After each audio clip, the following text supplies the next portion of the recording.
Assalamualaikum dan salam sejahtera. Saya Imam Faruqi dan ini pantau agenda reformasi. Tajuk hari ini mudah dan telus, iaitu berkenaan dengan kaitan media sosial dan juga perpaduan. Media sosial digunakan untuk menyampaikan berita, daripada yang sama juga media sosial digunakan untuk membungkam berita-berita tertentu. Dan antara perkembangan yang boleh kita bawakan dengan kaitan topik kita hari ini ialah kenyataan daripada Perdana Menteri Datuk Seri Anwar Ibrahim yang menegaskan bahawa kerajaan tidak akan bertolak ansur dengan budaya samsing dan buli yang berlaku dalam semua peringkat sistem pendidikan negara. Perdana Menteri berkata budaya gangsterism tidak sesekali diizinkan berlaku dalam pendidikan. Bagaimanapun beliau menyifatkan perkara itu hanya berlaku dalam kelompok kecil mahasiswa. Kenyataan Anwar menyusul ketika kes seorang pegawai kadet di Universiti Pertahanan Nasional Malaysia UPNM Sungai Besi yang dipercayai menjadi mangsa buli dan dera oleh seorang penuntut senior hangat diperkatakan. Dan ini budaya samsing, buli, gangsterism dalam sistem pendidikan kita di sekolah-sekolah. Sekolah kebangsaan, sekolah Cina, sekolah Tamil, Mahat Tahfiz, sekolah agama. Ini menyebutkan aliran kegilaan ini kerana kita bicara soal ilmu dan rituals, tidak akhlak dan nilai. Kita ada disiplin ketenteraan tapi tidak tahu berdisiplin. Beliau berkata demikian dalam program Temu Anwar yang berlangsung di UPNM pada Jumaat. Mengulas lanjut, Anwar mengakui bahawa budaya samsing dan buli menjadi cabaran kepada kerajaan dan kepimpinan universiti termasuk Naib Chancellor. Justru beliau menegaskan dalam program pendidikan dan latihan, aspek nilai dan akhlak perlu ditekankan bagi mengelakkan berlaku budaya-budaya yang bertentangan dengan undang-undang. Dalam program sama, Anwar turut berkongsi bahawa beliau sebelum ini pernah bertemu dengan 5 bekas penuntut UPNM yang sedang menjalani hukuman penjara di Sungai Buloh. Terdahulu, media melaporkan mangsa yang mengambil jurusan kejuruteraan didakwai mangsa buli penuntut senior dan cedera dipercayai ditekap seterika.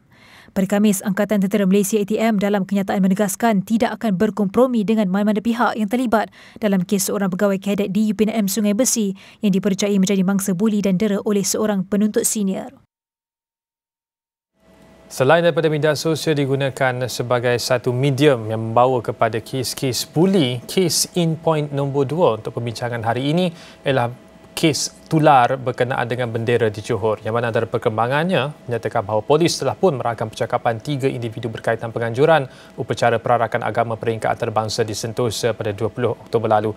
Ia susulan penularan video pengibaran bendera negara luar oleh sekumpulan individu ketika upacara berlangsung. Ketua Polis Johor, Dato' M. Kumar berkata, satu laporan polis dibuat pada 28 Oktober, ekoran penularan video.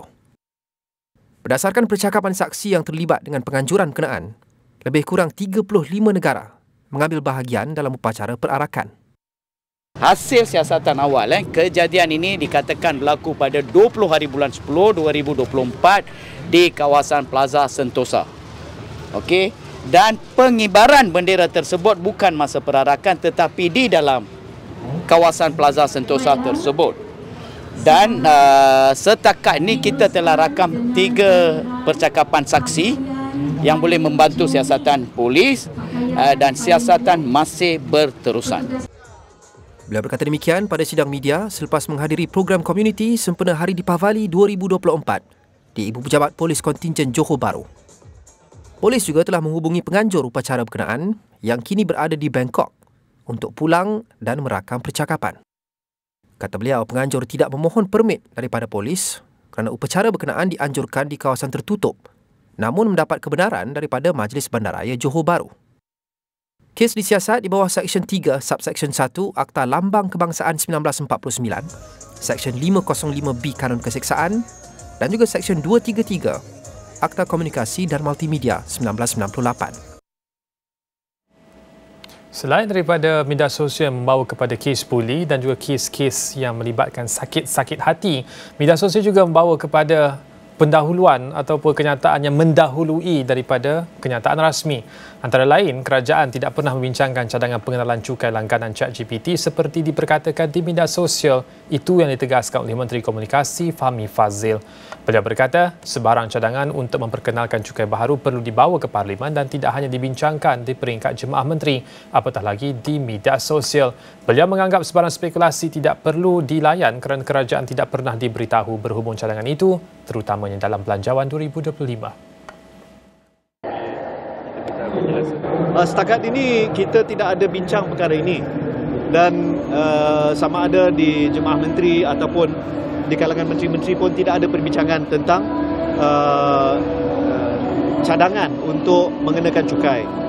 Dan kita tahu sebarang cukai yang ingin dikenakan perlu dibawa untuk diluluskan di Parlimen, bukan sekadar di peringkat Jemaah Menteri. Jadi kita tak dengar perkara itu dalam pembentangan Belanjawan 2025 oleh Yang Amat Berhormat Perdana Menteri. Maka bagi saya itu tidak boleh dilayan. Berdepan dengan situasi ini, kerajaan mencadangkan untuk melaksanakan pelesenan terhadap media-media sosial yang ada di Malaysia. Namun, ia berdepan dengan sedikit tantangan. Antara lain, Meta Platforms mengkritik rancangan Malaysia untuk mewajibkan platform media sosial memohon lesen pengawal sediaan menjelang Januari 2025 atas alasan ia kekurangan garis panduan yang jelas dan memberi masa yang terhad kepada syarikat media sosial untuk mematuhi peraturan sekaligus berisiko terhadap inovasi dan pertumbuhan digital di negara ini. Bagaimanapun, Malaysia bertegas tidak akan menangguhkan peraturan yang dicadangkan dengan Menteri Komunikasi Fahmi Fadzil menyatakan syarikat teknologi mesti mematuhi undang-undang tempatan untuk terus beroperasi di negara ini. Malaysia pada Julai 2024 berkata platform media sosial dan perkhidmatan mesej yang mempunyai lebih 8 juta pengguna wajib menjadikan lesen sebagai sebahagian daripada usaha untuk membendung penipuan kewangan, buli cyber dan jenayah seksual dalam talian. Syarikat-syarikat berkenaan mungkin menghadapi tindakan undang-undang jika gagal berbuat demikian menjelang 1 Januari 2025.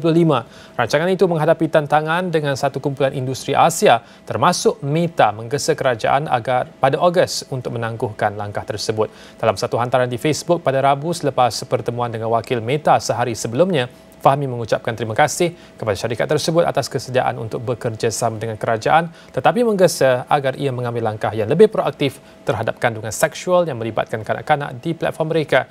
Malaysia melaporkan peningkatan mendadak dalam kandungan media sosial yang berbahaya pada awal 2024 dan menggesa syarikat media sosial termasuk Meta dan platform video pendek TikTok untuk meningkatkan pemantauan di platform mereka. Berdasarkan kepada kes-kes in-point ini, kita bersama dengan Pensyarah Kanan Pusat Pengajian Peran Saraf Media dan Informasi UITM Dr. Nur Nirwandi Mat Nurdin di talian. Doktor, ada isu yang jelas di sini, soal buli, soal isu-isu bersakit hati dan juga isu-isu berkenaan dengan pelaporan yang mendahului kenyataan rasmi dan dikaitkan dengan keperluan untuk memastikan adanya pelesenan dan seterusnya memastikan perpaduan dalam negara. Apa komentar awal, Doktor? Saya rasa kita telah bercakap dengan benda ini cukup panjang lebar dalam pelbagai platform dan saya amat berterima kasih pada usaha berterusan yang dilakukan oleh Astro Awani untuk terus memastikan perkara-perkara berhubungan dengan isu-isu media sosial ini terus dibincangkan dari masa ke semasa kerana media sosial ini dia tidak akan pernah berhenti. Kerana inilah satu lambang ketamadunan komunikasi di dalam negara dan peradaban manusia secara amnya. Dan kita akan terus menerima pelbagai pembaharuan-pembaharuan dengan generative AI, dengan aplikasi-aplikasi pintar yang cukup mudah untuk kita menghasilkan lagu, suara, video, malahan pelbagai aplikasi-aplikasi yang bertujuan yang positif sebenarnya yang sedang dicipta dan akan terus dibangunkan dari masa ke semasa. Jadi untuk memastikan perkara-perkara seperti ini dipahami, untuk memastikan keterujaan ini disalurkan, dijalankan dengan baik, maka sudah tiba masanya untuk perkara ini tidak putus-putus dibincangkan bagi terus memberikan pendedahan kepada masyarakat, kepada semua, khususnya kepada generasi-generasi tanpa mengira generasi. Kalau kita lihat generasi ini dia ada subjektif dan hampir semua generasi akan terdedah pada penetrasi dan jaluran internet. Selamanya apabila saluran komunikasi negara berkembang dengan baik, dengan kemajuan-kemajuan sistem-sistem infrastruktur yang mendukung kepada teknologi-teknologi berasaskan aplikasi internet, media sosial secara khususnya, maka sudah tentu akan ada perkara-perkara yang membawa kepada elemen yang baik dan elemen yang negatif, elemen yang mungkin membentuk sedikit kekeliruan dan kecelaruan di antara pengguna media sosial. Jadi sudah tentu perkara ini kita kena bincangkan dari masa ke masa. Kerana ini adalah mungkin permulaan pada satu tempat, pada satu zon dan mungkin benda yang baru pada zon tempat. Satu baru kan apabila kita cakap tentang aplikasi media sosial dan penetrasi internet, jajaran bagaimana kita lihat tentang isu-isu 4G, 5G dan mungkin lepas ni 6G, maka akan ada peralihan-peralihan yang berlaku dari segi satu tempat dengan satu pembangunan teknologi yang menggunakan aplikasi-aplikasi berkaitan dengan media sosial secara khususnya. Dan ini perkara ini amat penting, Irfan. Ya. Dan ia harus terus dibincangkan, ia harus terus berkatakan untuk kita melihat apakah sebenarnya bagaimana kita menghadapi masalah ini. kalau demikian Doktor, kalau kita ambil satu aspek, sepatutnya dengan penggunaan teknologi dan maklumat di hujung jari sepatutnya membuka minda, bukannya menyebabkan minda lebih sempit. Kalau pemerhatian kita berdasarkan komentar yang ada di platform media sosial Astro Awani, komentar yang ditujukan itu terlalu bersifat politik tanpa ada ruang sedikit pun untuk memberikan pertimbangan yang adil dan wajar kepada kenyataan-kenyataan dikeluarkan oleh pemimpin, sama ada di peringkat kepimpinan kerajaan ataupun pembangkang. Dalam hal itu Doktor, kesempitan minda yang seharusnya lebih luas dengan maklumat dan kepatasan internet yang kita ada, satu ironi yang jelas dalam masyarakat kita, Doktor. Bagaimana kita menanggapi isu ini? Saya setuju dengan apa yang Irfan katakan. Ini salah satu benda yang perlu kita lihat dengan lebih mendalam. Kerana apabila kita bercakap tentang era globalisasi, kemajuan teknologi, peradaban, teknologi komunikasi, maklumat dan sebagainya, maka ia sebenarnya membuka peluang untuk kita lebih memahami perkara-perkara yang mungkin belum kita fahami sebelum ini. Tetapi apabila sampai pada satu waktu, sampai pada satu ketika, maka teknologi ini seolah-olah mengikat kepada pemikiran yang lebih sempit apabila terdapat segelintir mereka yang tidak memahami apakah sebenarnya dimaksudkan dengan peradaban komunikasi teknologi maklumat moden ini, maka mereka akan mula berasa taksub dan obses kepada fahaman-fahaman tertentu. Dan obsesi dan fahaman-fahaman ini sebenarnya yang amat membimbangkan kita. Dan apabila berlakunya satu obsesi, satu bentuk keterikatan, keterikatan tentang algoritma, kenapa bila kita melihat pada benda itu secara berhari-hari berkala-kala, maka akhirnya ia akan bentuk satu algoritma yang datang secara semula jadi. Dan algoritma ni akhirnya akan mengikat pemikiran kelompok-kelompok atau kumpulan individu yang suka untuk obses pada satu benda, utamanya benda-benda yang lebih negatif, maka mereka akan merasakan itu satu perkara yang mereka tidak sedar hari semakin hari, mereka semakin terikat dengan satu obsesi-obsesi yang berkaitan. Kalau ia positif tidak mengapa. Contohnya obsesi tentang patriotisme negara, mempertahankan negara, memastikan kedaulatan negara, memastikan persekutuan dan rukun negara itu diangkat, dijulang dan dijunjung, mematikan kesepaduan nasional. Tapi apabila dia lebih berbentuk kepada obsesi-obsesi ataupun keterikutan ataupun menjadi pada satu benda-benda kesepitan pemikiran berdasarkan perkara-perkara berhubungan dengan isu politik, isu-isu kaum, agama dan bangsa, yang lari daripada falsafah pembentukan negara yang sebenar. Baik, Doktor, kita akan berehat seketika kembali selepas untuk kita mengembangkan lagi hal-hal yang Doktor nyatakan tadi berkenaan dengan keperluan kita untuk menilai kembali budaya di media sosial kita, kerana akhirnya kita mahukan perpaduan lebih kukuh dalam negara. Dan apakah perpaduan dalam negara itu ketika ini terhakis? Jawapan selepas ini. Kita berehat seketika.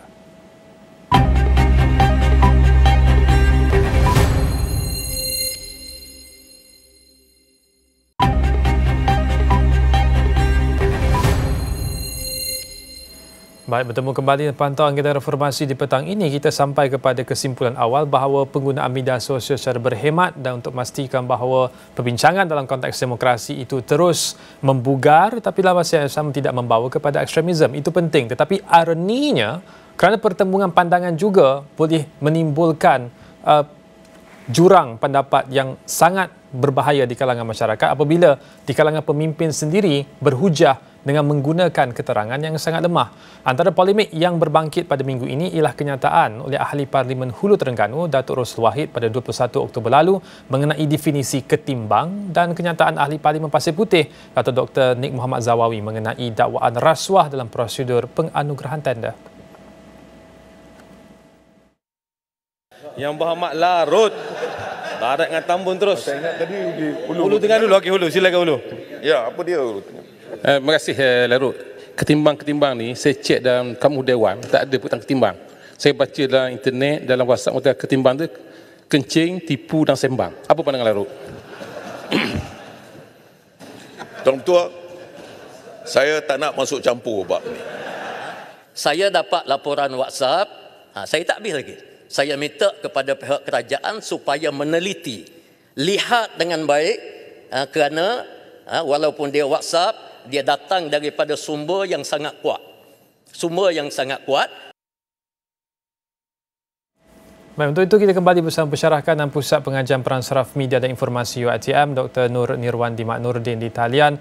Doktor, ini merupakan satu amalan yang sedikit bertembung dengan apa yang Doktor nyatakan di awal tadi, penggunaan secara hemat untuk pastikan bahawa tidak terlalu ekstrim dalam penggunaannya, idea yang baik harus diketengahkan, tetapi sekiranya pemimpin sendiri pun menggunakan keterangan dan juga hujah berdasarkan media sosial tanpa adanya tindakan untuk memastikan kesahihan maklumat, Itu cabaran besar untuk dalam masyarakat kita, Doktor. Sudah tentu apabila kita bercakap tentang media sosial, dia ada etika dalam media sosial. Kerana media sosial ni memang cukup mengasyikkan, dia cukup mengujakan mana-mana pihak. Sebagai individu, sebagai sama-sama kumpulan masyarakat, kita harus mengakui bahawa media sosial memang salah satu benda yang boleh mengasyikkan, mengujakan. Kita bercakap tentang perkara di hujung jari, kuasa di tangan kita dan kita berupaya untuk memberikan maklumat, dapatkan maklumat. Tapi ia balik pada etika, kerana sebagai seorang ahli parlimen, apapun sebagai seorang wakil rakyat, maupun pemimpin tinggi, maupun kita sebagai orang yang tidak mempunyai jawatan-jawatan dalam masyarakat, kita harus memastikan kita mempunyai satu tanggungjawab dan peradaban yang dibangunkan dengan pemahaman media sosial. Dan ini sebenarnya harus dibangunkan. Contoh pertama, kita harus faham apa itu identiti negara.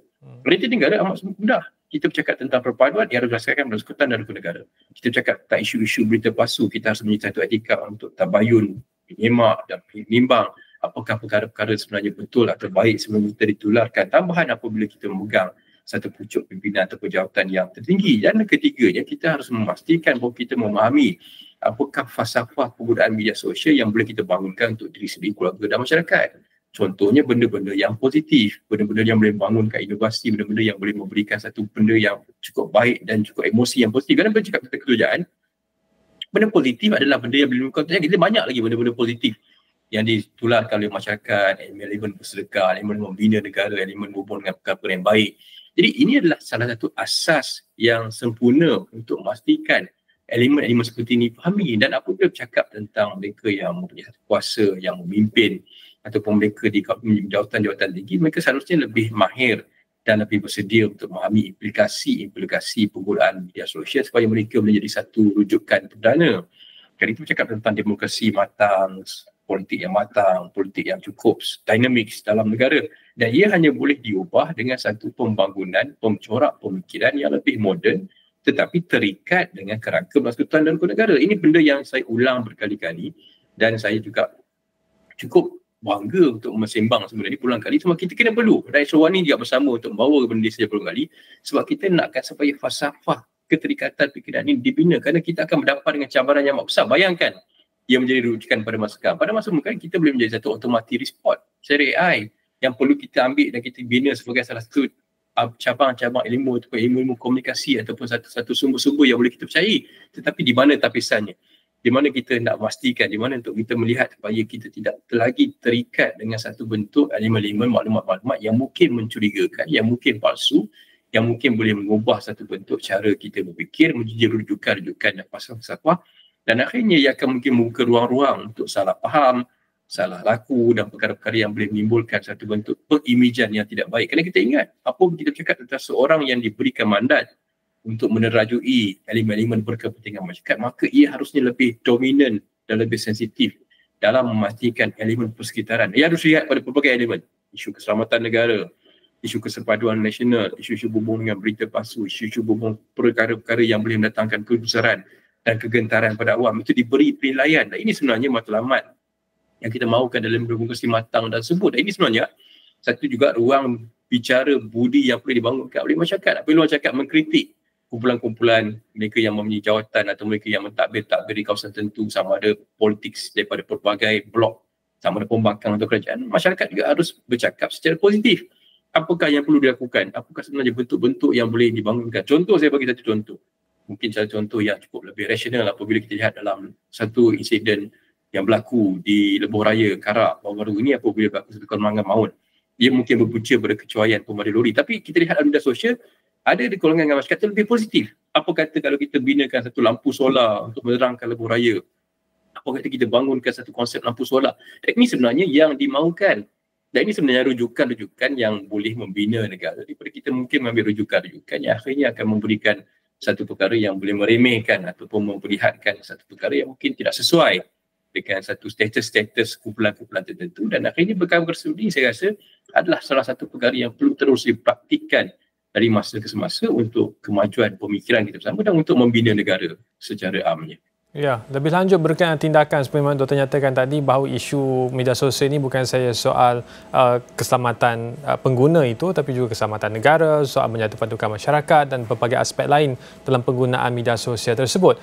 Oleh demikian, bila sebut tentang tindakan, kalau kita lihat trend sepanjang kurang 5 tahun lalu, media sosial menawarkan antara lain ialah ketetapan sendiri. Kita boleh buat self-restriction terhadap akaun-akaun yang kita merasakan bahawa ia membawakan kesan negatif kepada kita. Kemudian beralih kepada parental control. Ibu bapa sendiri boleh menetapkan perkara-perkara yang boleh ditonton oleh anak-anak melalui media sosial tersebut, dan ketika ini mungkin kita boleh katakan bahawa kita sudah beralih kepada langkah ketiga, iaitu kerajaan sendiri melesenkan platform-platform media sosial ini untuk mengelakkan daripada perkara-perkara tersebut berlaku, Doktor. Kita laporkan di awal tadi, sejak awal 2024 soal bully cyber, soal penipuan dalam talian ini kian meningkat. Oleh demikian, tetapi dalam masa yang sama ia berdepan dengan tantangan kerana platform-platform media sosial ini lebih selesa untuk melakukan perubahan secara polisi dalaman berbanding ia dikawal oleh satu institusi asing iaitu kerajaan. Dalam hal itu, menjelang Januari 2025, apa komen Doktor berkenaan tindakan tersebut? Adakah wajar dilakukan dengan sesegera dan seketat mungkin ataupun ada perspektif berbeza, Doktor? Langkah pengawalan keselamatan satu benda yang perlu kita banggakan di dalam negara. Kerana kalau kita lihat, kita punya satu banyak langkah-langkah pengawalan keselamatan yang cukup berfungsi dengan baik. Contoh, kita ada tentang isu-isu berhubungan POKA, SOSMA dan perkara-perkara yang berhubung dengan langkah-langkah keselamatan yang wujud dalam pelbagai elemen perundangan negara. Ialah salah satu timbal balik, tetapi pada masa sama ia juga harus berbentuk seimbang. Kita lihat baru-baru ni bagaimana apabila pengasas ataupun yang memiliki Telegram ditangkap baru-baru ni di Perancis berhubung dengan isu-isu, berhubung dengan perkara-perkara yang dikatakan menjadi satu isu dalam Telegram ni tidak akan memberikan maklumat-maklumat dan boleh cepat lebih tertutup dalam pengendalian media aplikasi sosial Telegram. Ini satu perkara yang dilihat bagi banyak pandangan. Tapi asas utama adalah keselamatan dalam negara. Asas utama adalah untuk memastikan apa saja berbentuk perkembangan teknologi ini, sentrik utama adalah people-centric. Keselamatan manusia atau keselamatan rakyat itu harus dioptimumkan. Maka sewajarnya apabila ada satu peruntukan undang-undang, maka pemilik-pemilik aplikasi media sosial ini harus lebih terbuka untuk melihat pada kepentingan-kepentingan sesebuah negara itu berasaskan kerangka sesebuah negara tersebut. Kerana kita tidak mampu untuk mencipta satu aplikasi media sosial. Mungkin kita boleh membina ke arah itu. Mungkin sudah tiba masa ini kita menjadi sebuah negara besar seperti China dan sebagainya dengan memiliki aplikasi-aplikasi milik mereka yang boleh mudah dikawal. Tapi kita merupakan negara yang mempunyai satu ruang yang terhad untuk membina aplikasi-aplikasi ini. Walaupun saya sebenarnya bercita-cita untuk lihat benda itu berlaku dalam konteks ASEAN, dalam konteks negara-negara tertentu supaya lebih menjamin pada isu-isu keselamatan dan isu-isu pengawalan keselamatan dan isu-isu berhubungan dengan komersial. Tapi inilah masanya saya rasa ia harus diperketatkan pada masa yang sama juga elemen bagi memastikan masyarakat memahami apakah nilai dan peradaban tanggungjawab mereka. Kerana kita masih lagi memerlukan undang-undang. Dan ini yang sebenarnya berjaya menyelamatkan negara daripada elemen keselamatan negara kita. Berbagai undang-undang yang dicemburu oleh negara-negara apabila cakap tentang keselamatan negara. Dia adalah di bawah dasar keselamatan negara yang dipentingkan isu keselamatan rakyat adalah perkara yang pertama dengan konsep keselamatan menyeluruh. Jadi inilah salah satu bentuk pakej keselamatan menyeluruh. Kita perlukan perundangan dan tidak dinafikan untuk melesenkan kumpulan-kumpulan atau pemilik-pemilik media sosial seperti Meta dan sebagainya. Maka mereka sebenarnya harus akur untuk melihat di manakah sebenarnya satu bentuk mereka boleh bekerjasama. Walaupun ini bukan satu perkara yang dianggap lebih retorik kerana mereka mungkin berpastikan pada keterbukaan, tapi saya lihat mana-mana negara termasuk negara Amerika Syarikat sendiri juga, termasuk negara-negara besar seperti Kanada, Australia, mereka juga telah mengeluarkan pelbagai undang-undang dan merangka undang-undang khususnya bercakap tentang pelesenan media sosial, termasuk juga isu yang mungkin berkaitan adalah isu memastikan media sosial ini membayar kepada pemilik-pemilik media tempatan. Di sinilah saya rasa sudah tiba masanya satu campur tangan ataupun satu bentuk rationality ramuan yang lebih mengimbangi di antara pemilik media-media sosial ataupun mereka yang memiliki seperti Meta dan sebagainya untuk lebih bekerjasama dan memberikan salah satu bentuk timbal balik daripada terus mendominasi dan monopoli dan memastikan elemen-elemen mereka diterima oleh. Baik, Dr. Nur Nirwandi Mak Nordin, Pensyarah Kanan Pusat Pengajian Peran Saraf Media dan Informasi UiTM. Terima kasih atas pandangan tersebut dan pastinya kita juga menantikan apa yang akan berlaku pada tahun hadapan selepas daripada semua media platform yang mempunyai pengguna lebih daripada 8 juta ringgit dilesenkan, dan kita mungkin akan bersama kembali dengan Dr. Nirwandi untuk kita menilai apa yang berlaku sebelum dan selepas pelesiran tersebut dalam konteks keselamatan dan juga perpaduan dalam negara. Terima kasih sekali Doktor bersama kami dalam diskusi di petang ini. Itu sahaja di waktu ini bagi Pantau Agenda Reformasi. Saya Irfan Faruqi. Salam hormat.